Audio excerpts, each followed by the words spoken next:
Tak ahoj, tohle je druhý part otevírání tohohle Zero Cool boxu. Snad se vám to první video líbilo, respektive ten první part. Tak otevřeme zbylý 3 balíčky.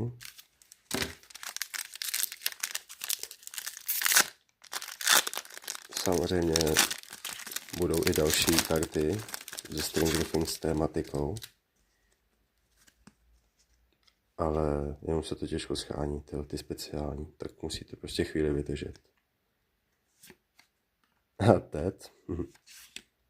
Will, to je taky vzácná karta. Fred. Jonathan. Eddie. Všechny jeho karty ty vole chci, co jsou s ním. Takže jo.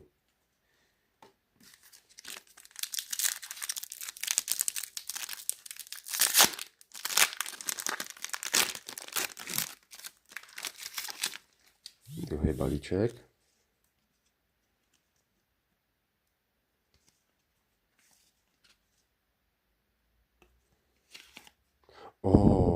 Vecna Curse. Tak počkat, než vám ukážu ty zbylý. Zatím nám většinou padají ty televizní, ty na bok. Tohle je Vecna Curse. Vidíte? To je nádherná karta. To si potom dám do slívu. A pak jsou ještě jiný a ty jsou ještě o dost tlustší. Taky takový, nevím jak to mám říct, jak se to určitě jmenuje.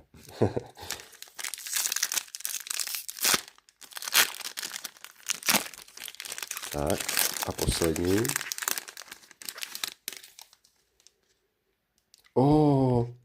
Tak na poslední balíček nám padla ta tlustá, o který teďka mluvím. Tak, to jsem nečekal.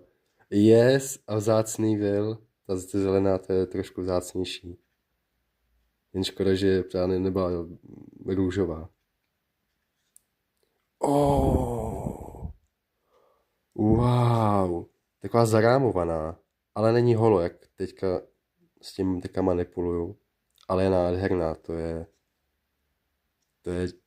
že jo, Steve, když šel. Wow. Nádherná karta, fakt nádherná. Tak dneska se poštěstilo o dost víc. Tak děkuju a ahoj.